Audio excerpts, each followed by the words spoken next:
In Java, there are many ways to take a whole line of input and to break it up into separate variables, but let's try to do it using only things that we already know how to do.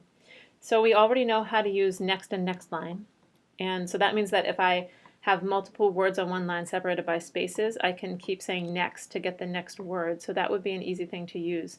Nextline will take me to the next line of text. So I think that instead of using nextLine to scan the whole line at once, I'm going to use next a couple of times to get to the next piece of input each time. So instead of one variable, I'll have three, and I'm just going to list them here.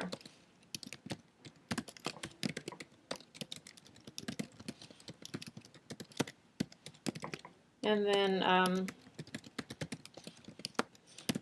this is the one that's at the end of the line, so I might need next line to go to the next line afterwards. Let's see if that's the case. And then what I want to make sure is that this is the same exact result as I got before if I don't do any uppercasing or anything.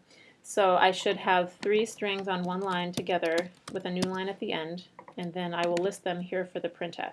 So first, second, third. So what I'm expecting for and hoping for is that this will produce the exact same data file as the input file just by reading in and then printing back out.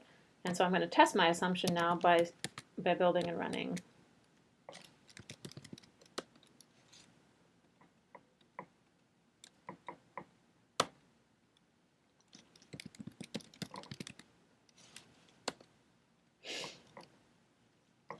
Okay, there's my two files. I'm just going to list them. I'm going to look at each one. Okay. They are pretty close. They are almost exactly the same, but they're not exactly the same, and so that makes me a little bit sad. But here's the difference. So it looks like I have a little bit of extra space in between. Here there's only one space, and here there's two spaces, so that's trouble.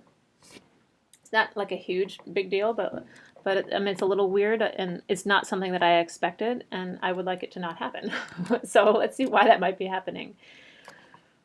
Well, I don't know why it's happening. I don't have an extra space here, so that must mean the extra space is in the string, but it's hard to tell on the output. It's impossible to tell. So just for testing purposes, I'm going to add some quotes around it.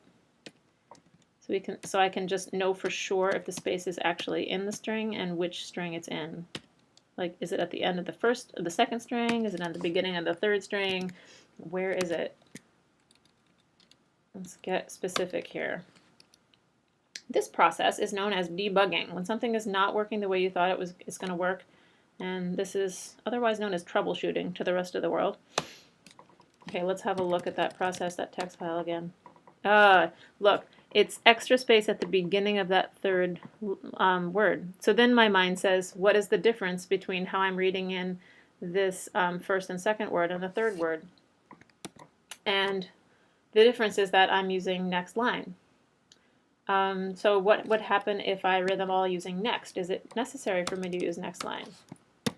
Let's test that theory.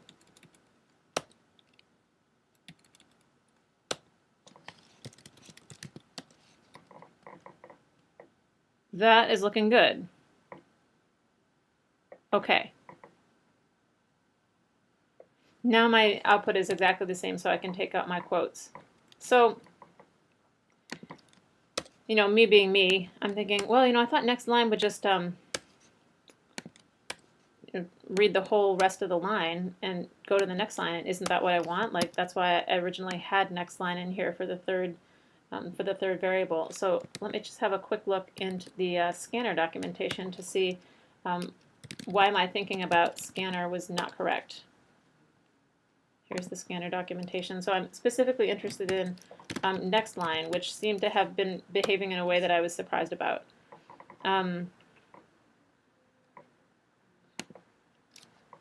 Advances the scanner past the current line and returns the input that was skipped. The method returns the rest of the current line, excluding any line separator at the end. Okay, so that seems right. So wherever I was, so I read the second word, and then I'm going to now return the rest of the current line, but it seems to be taking the space. Why would it take the space after the second word?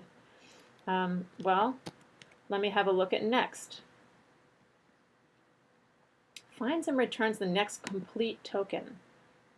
A complete token is preceded and followed by input that matches the delimiter pattern. So in our case, white space.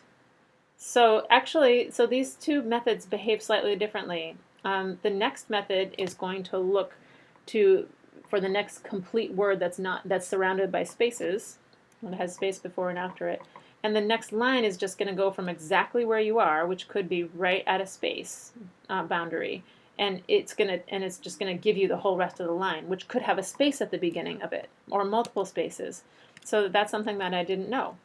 And that's why I was getting that extra space inside my third word. So with that part resolved, if I run this, I should now get two files that are exactly the same.